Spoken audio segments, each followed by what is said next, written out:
Alléluia. Amen. Céleste Père, nous voulons te rendre grâce. Nous voulons te célébrer, nous voulons te magnifier. Tu es Dieu, tu règnes et ton règne n'a point de fin. Merci encore pour ce soir que tu nous donnes et pour la grâce et le privilège que nous avons d'être enseignés par toi. Ce soir encore, enseigne-nous ta parole. Donne-nous des oreilles pour entendre et des cœurs pour comprendre, et que ton nom soit loué pour tout ce que tu veux faire ce soir encore. À toi la gloire au plus haut des cieux. C'est au nom de Jésus-Christ de Nazareth que nous avons prié. Amen.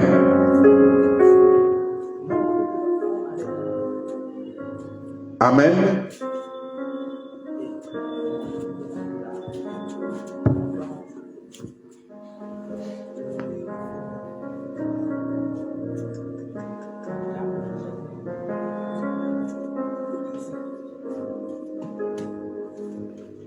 Alléluia. Alors nous allons continuer donc avec la génération Esther.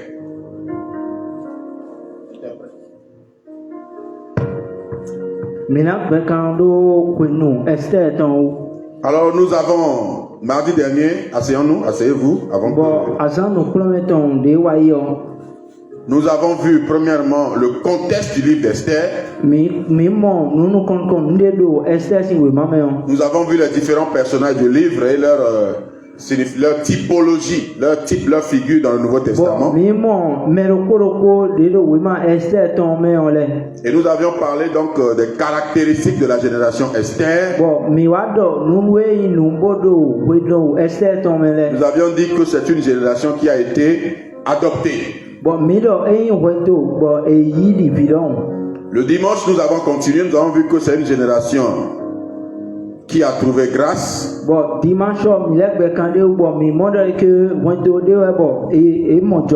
grâce favorise et révèle. La grâce a donné des dons. Et nous avions aussi dit que c'est une génération qui a été entraînée dans le lieu secret.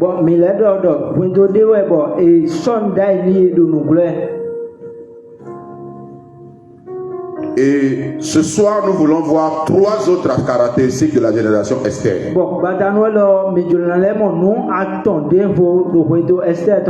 je nous convie donc à nous tenir debout et nous allons lire Esther chapitre 3. Nous allons lire Esther 3 verset 1. Et ensuite Esther chapitre 7 le verset 6 au verset 10.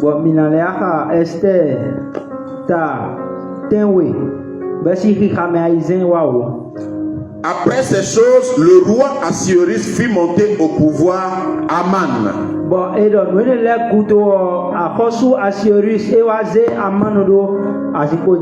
fils d'Amedata, l'Agagite. Il l'éleva en dignité et plaça son siège au-dessus de ceux de tous les chefs qui étaient auprès de lui.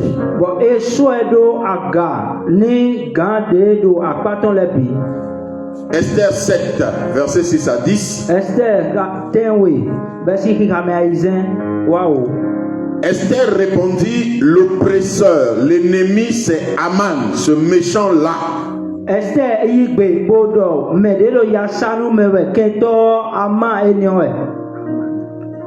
Et le roi, dans sa colère, se leva et quitta le festin pour aller dans le jardin de palais. Je viens au verset 9 pour gagner du temps, 9 à 10.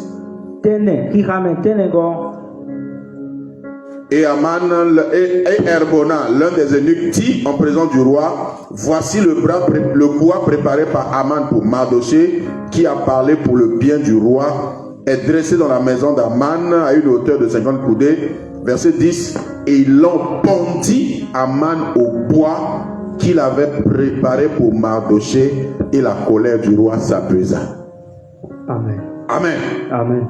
Alors, donc, le premier point sur lequel il va nous parler ce soir, c'est que la génération Esther, c'est une génération qui met fin à la guerre générationnelle. Il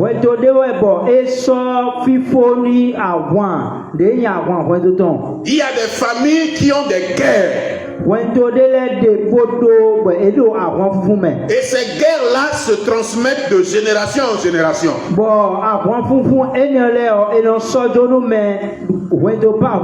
Aujourd'hui, si vous allez à l'hôpital et qu'on remarque que votre tension est élevée, la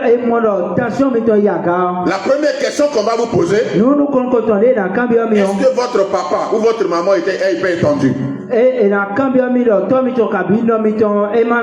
veut voir si c'est une maladie héréditaire, c'est que ça vient des parents et ça s'est venu vers vous. De même, il y a des combats spirituels qui se transmettent sur plusieurs générations.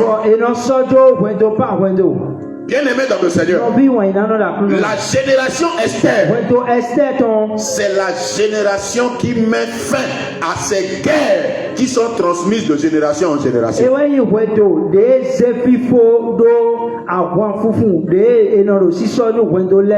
Comprends ce soir que par toi, la guerre que tes aïeux n'ont pas pu remporter, la guerre que tes grands-parents, tes parents n'ont pas pu remporter, la génération Esther met fin à cette guerre. Donc, ici, donc, quand Esther a été élevée comme reine au chapitre 2, vous voyez qu'au chapitre 3 déjà au verset 1er, la Bible dit que le roi éleva Aman. Il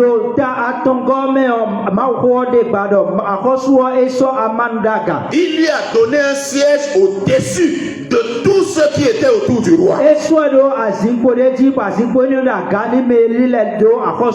Quand Esther a été élevée, Aman aussi a été élevé. Alors quand nous avons lu à propos de Mardoché, la Bible nous dit que Mardoché était un descendant de Kis. Il est important de comprendre ce passage pour comprendre de quoi je suis en train de parler. Dans Esther chapitre 2, verset 5, il dit: et il y avait dans Suse, la capitale, un homme, un juif nommé Mardoché, fils de Jaïr, fils de Shimei, fils de Kis, homme de Benjamin. Il y avait Mardoché. Il est fils de Shimei. Il est fils de Jaïr.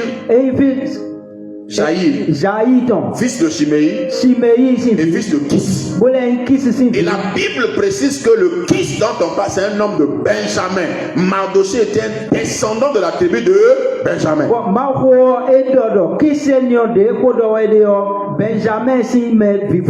Et si nous lisons la Bible nous parle du roi Saül. Saül était le fils de Kis. Il était un homme de Benjamin. Donc quand nous parlons de Mardoché, quand nous parlons d'Esther, nous parlons de la lignée ou la descendance de Saül. Donc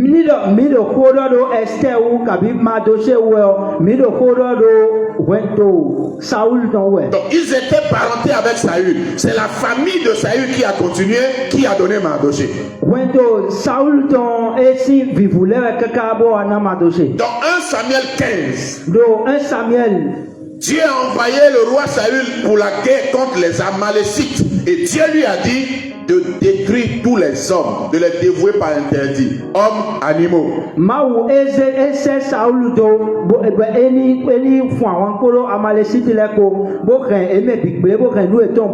la Bible dit que le roi Saül épargna le roi Agag.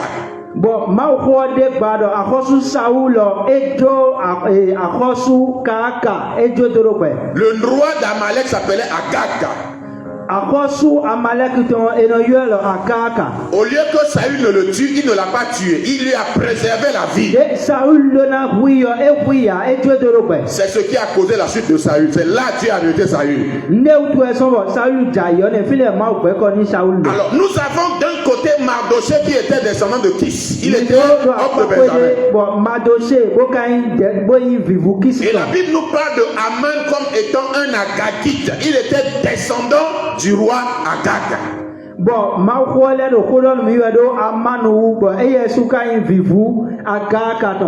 bien aimé dans le Seigneur, il y a eu une guerre que Saül devait remporter. Et parce que Saül a épargné Agag, cette guerre a continué après plusieurs générations. Après 3 générations, la même guerre était encore vivante. Quand Esther a été élevée, donc la famille de Kis, de l'autre côté de la famille de Agag, Aman aussi a été élevé. Et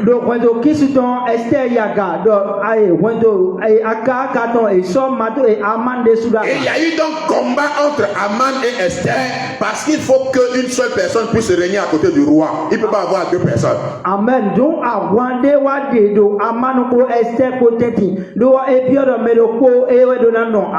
Et la Bible nous enseigne ici que Esther, par sa prière, Esther par son jeûne et son intercession auprès du roi, la Bible nous dit que Aman sera pendu. La guerre générationnelle va prendre fin. Bon, Esther.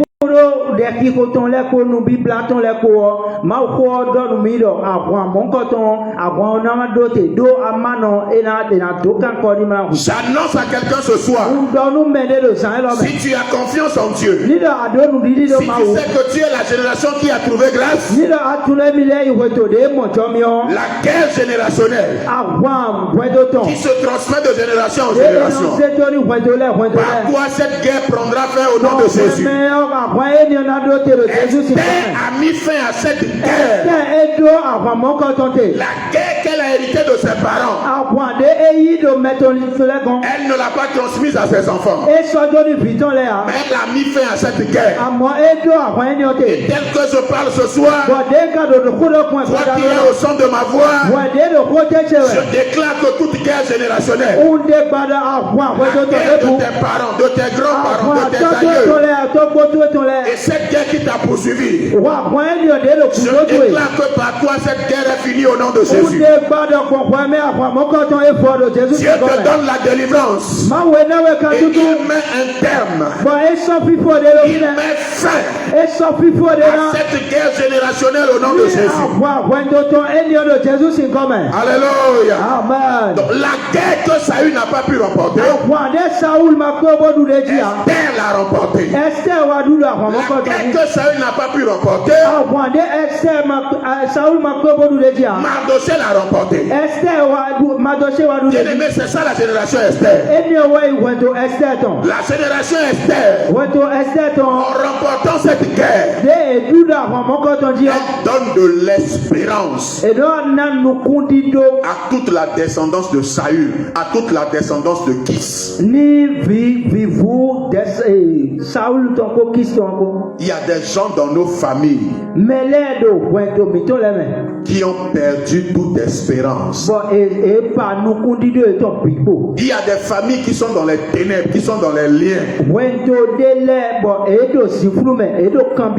Il faut que quelqu'un sorte des ténèbres de cette famille, soit éclairé, et qu'il aille délivrer sa famille. Bien aimé, nous sommes la génération Esther. Dieu nous a sauvés pour que nous puissions délivrer nos familles. Dieu nous a sauvés pour que le combat familial s'arrête. Pour que les membres de notre famille qui ne devraient jamais lever la tête, qui ne devraient jamais lever la tête, pour qu'ils lèvent la tête.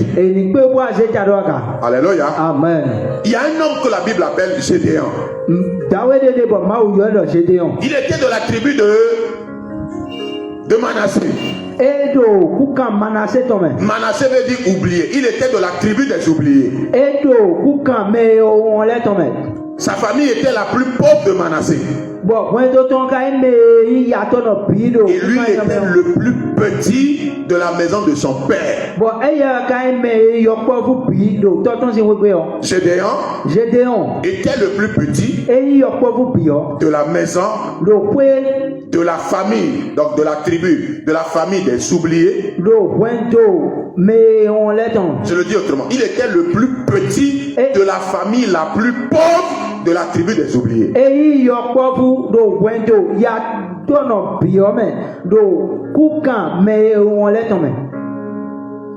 Mais par lui. Quand Dieu l'a appelé, pendant la nuit, Dieu lui dit d'aller renverser l'autel de Baal qui appartenait à son père. La famille de Gédéon était pauvre. La famille de Gédéon était de la souffrance à cause de l'autel de Baal. L'idolâtrie a amené cette famille dans une extrême pauvreté.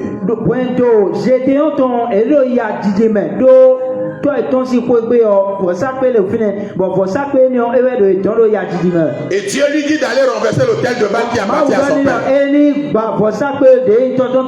Et de bâtir un autel pour Dieu. Dans la famille de Gédéon, personne ne devait lever la tête. Mais quand Dieu a sauvé Gédéon, Dieu va utiliser Gédéon pour délivrer sa famille. Bien aimé, la génération Esther, c'est cette génération-là qui sort d'une famille des ténèbres, une famille idolâtre, et celui qui est sorti va délivrer sa famille.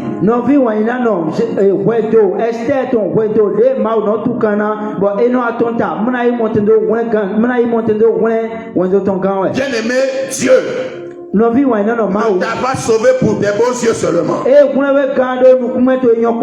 t'a pas sauvé pour que tu cries seulement gloire à Dieu, gloire à Dieu. Dieu t'a aussi sauvé pour que tu ailles sauver ta famille.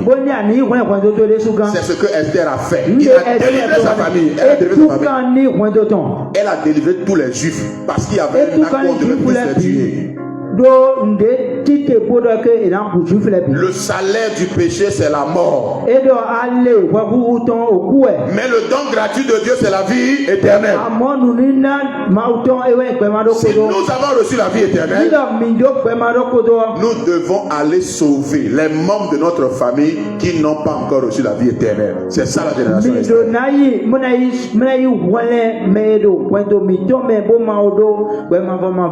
Alléluia. Amen. Deuxième chose sur laquelle je vais parler ce soir. La génération Esther. C'est une génération qui a un substitut à la croix. C'est une génération où quelqu'un a pris sa place à la croix. Bien aimé, sais-tu que toi tu devais être pendu, c'est toi qui devais aller à la croix à cause du péché. Mais il y a quelqu'un qui a pris ta place. Il y a quelqu'un qui est allé à la croix pour toi. Quelqu'un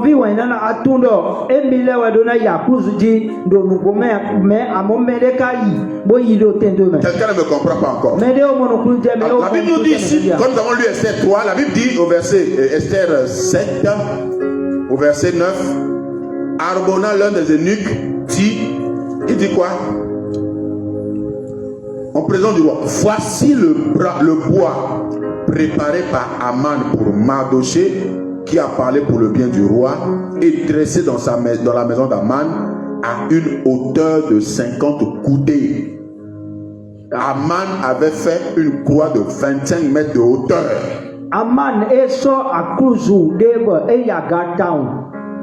Il voulait crucifier qui? Quelqu'un peut m'aider? Il voulait crucifier Mardoché. Mais qu'est-ce qui s'est passé? La croix qui était réservée à Mardoché, quelqu'un d'autre est allé sur cette croix. Aman est allé sur la croix qui a préparé.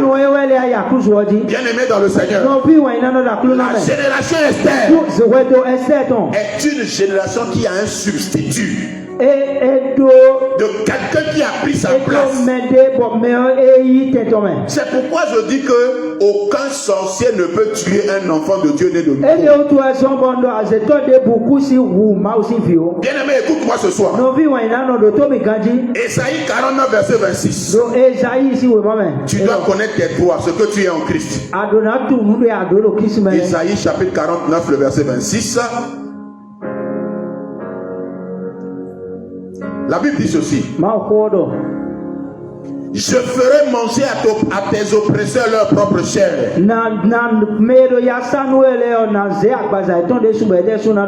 Ils s'enivreront de leur sang comme du mou.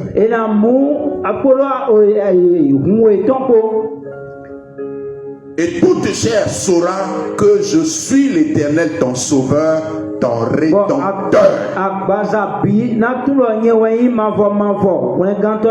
Dieu dit, il fera manger à tes oppresseurs leur propre chair.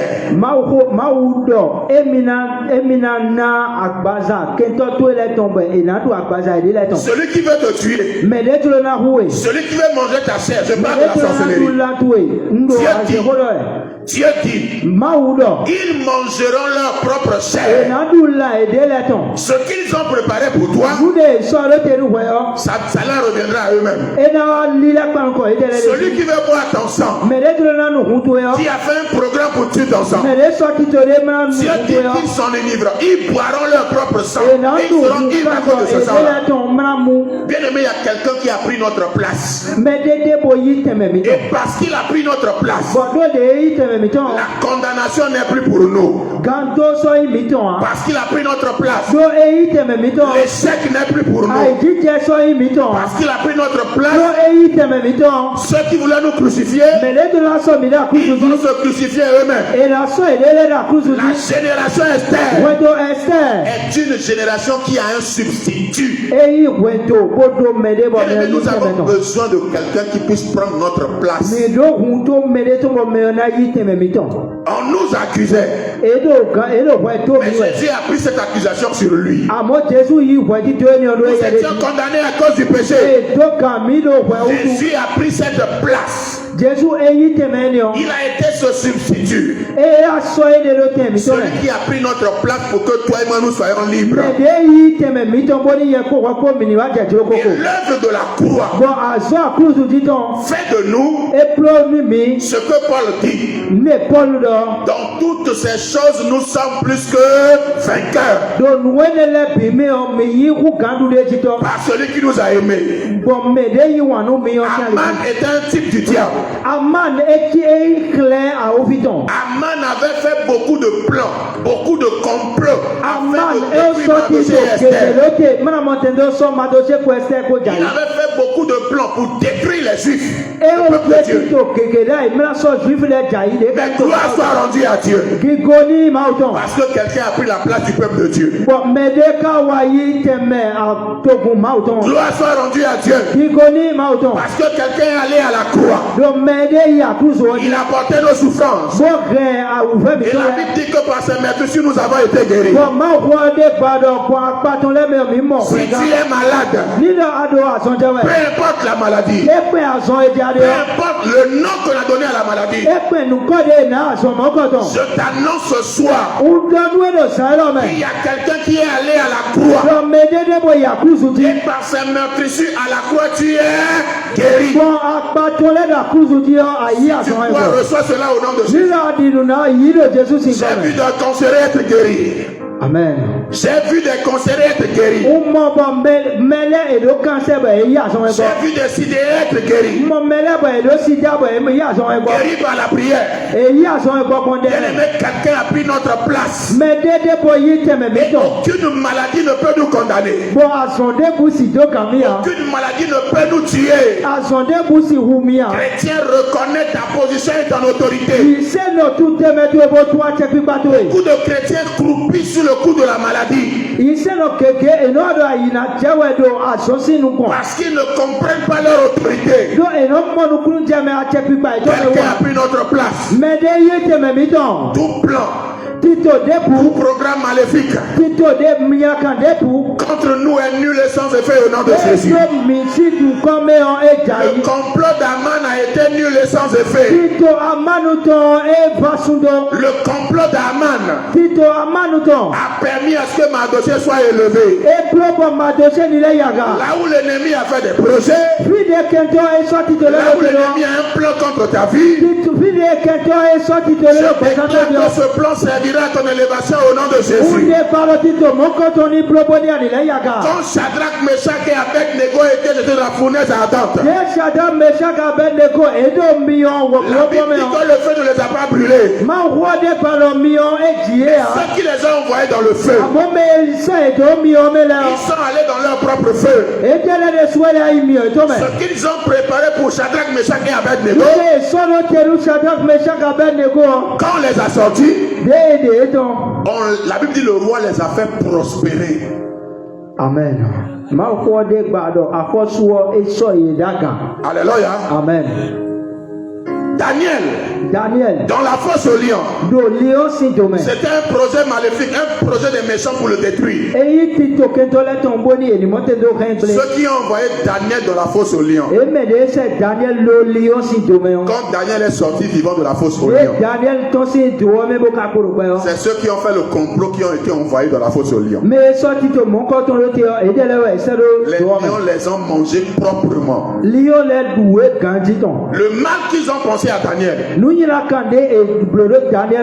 mal leur a été retourné. Je déclare ce soir au nom de Jésus, quiconque a préparé une croix, quiconque a préparé une fournaise ardente, quiconque a préparé une fosse au lion contre toi, je déclare ce soir que tu t'en échapperas. Et cette personne il tombera lui-même au nom de Jésus. Je dis qu'il tombera lui-même au nom de Jésus. Alléluia. Amen. Proverbe 26 verset 27. Proverbe chapitre 26. Nous lisons le verset 27.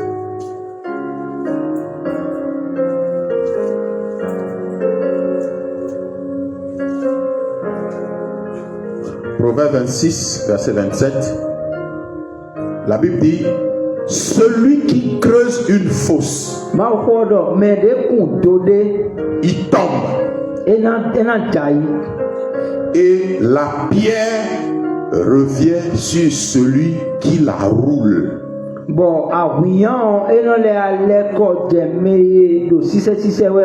Est-ce que tu comprends ça? Celui qui a creusé une fosse, un trou. Je vais dire ça autrement.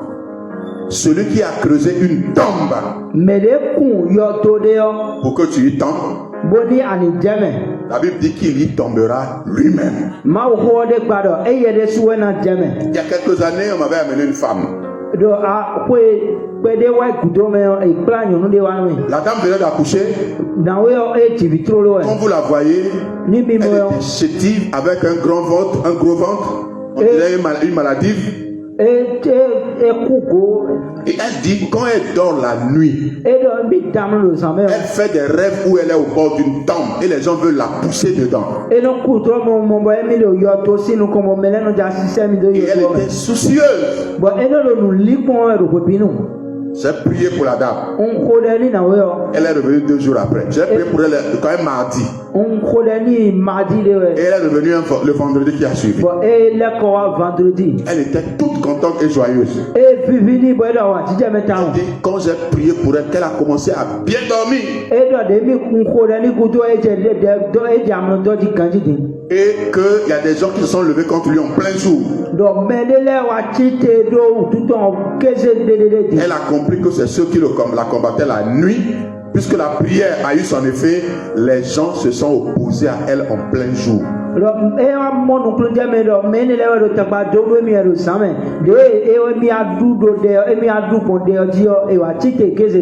Le comble dans ça, bien aimé, faisons très attention. C'est une sœur qui l'avait amenée dans un lieu de prière. Et j'ai prié pour elle. La sœur qui l'a amenée, après ça, elle m'a amené des fruits. Un peu comme, bon, pasteur, on venait de finir un programme de jeûne, je crois, oui. Elle a amené un lot de fruits dans un filet. Et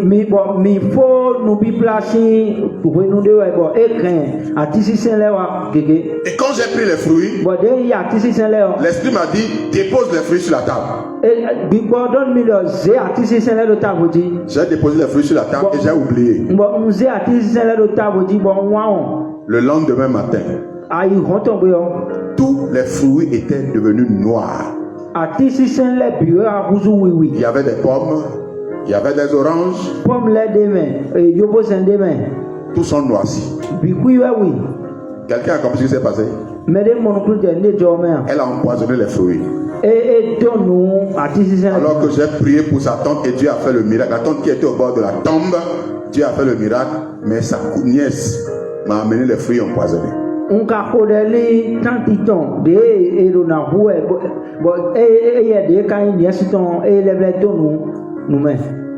Quand je l'ai revu la prochaine fois, quand il m'a vu debout, elle a tiqué. Je l'ai regardé, j'ai ri. Alléluia. Amen. Bien aimé, autour de nous, il y a des gens qui sont en mission. C'est pourquoi, s'ils ont préparé une mission, ils ont un plan, un complot, je déclare ce soir, ils y tomberont eux-mêmes au nom de Jésus. Amen.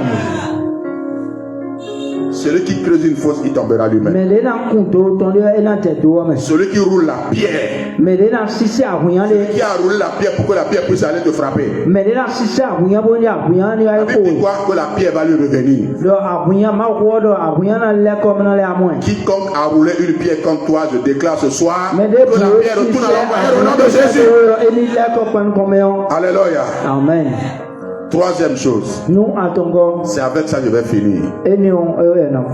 La génération Esther est une génération qui possède la porte de ses ennemis.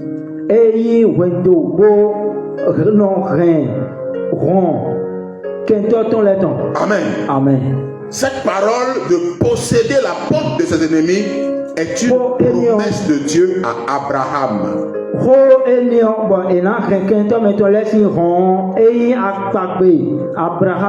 Dans Genèse chapitre 22, à Morissa, quand Abraham a voulu offrir Isaac, selon que Dieu lui a demandé, écoutez ce que Dieu a dit à Abraham. Quand il a compris qu'Abraham le craint, Genèse 22, verset 17, Dieu dit, je te bénirai.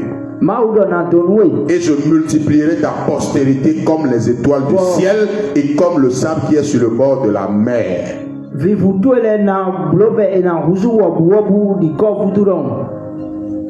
Écoutez la suite. Dieu dit, et ta postérité possédera la porte de ses ennemis.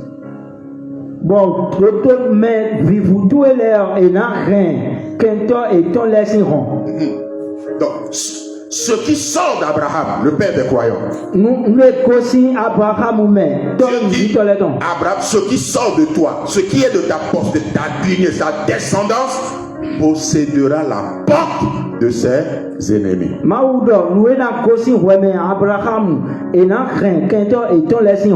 Alors, qu'est-ce qui s'est passé avec Esther? Esther chapitre 8, verset 1. Et nous allons finir. Esther chapitre 8, le verset 1.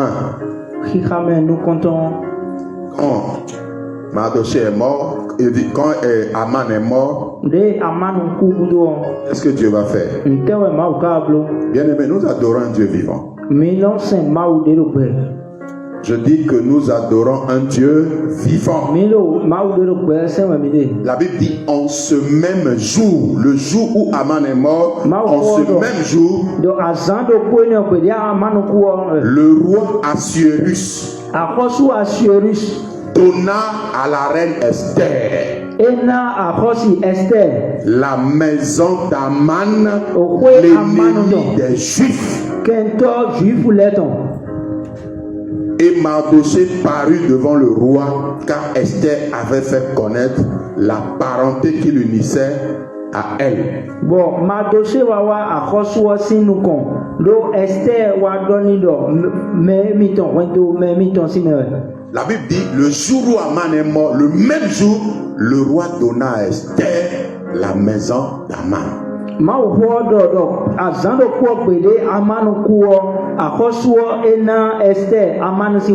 J'aime la parole de Dieu pour les précisions. La Bible précise, pour nous montrer que c'est la promesse de Dieu à Abraham, la Bible précise que ce Aman était l'ennemi des Juifs.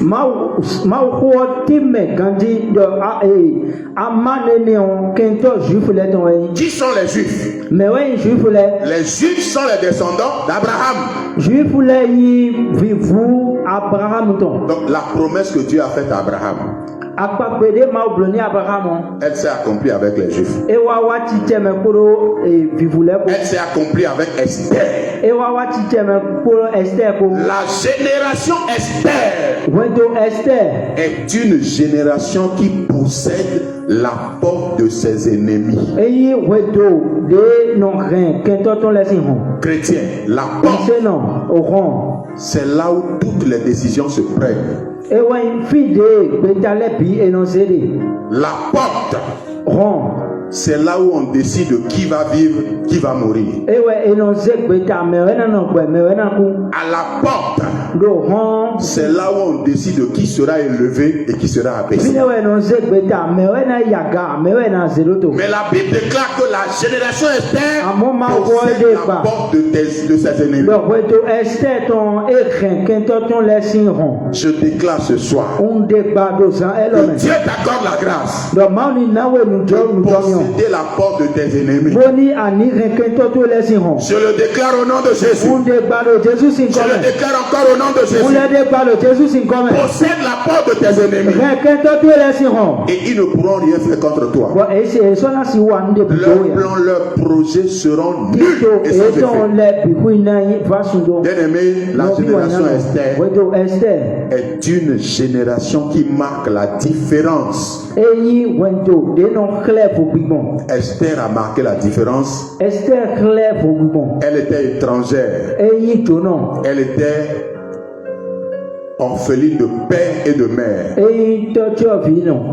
Orpheline de père et de mère, étrangère dans un pays étranger. Elle est parvenue au sommet à cause de ces principes que nous avons énumérés, que nous avons appelés les caractéristiques de la génération Esther.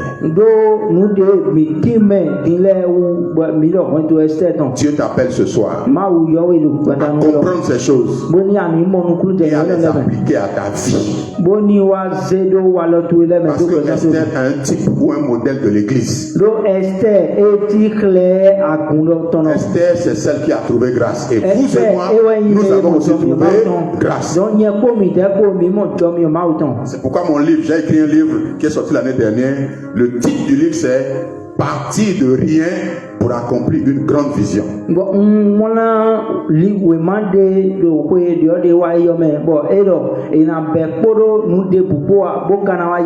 Esther est partie de rien. Esther est partie de nulle part, de l'anonymat le plus total.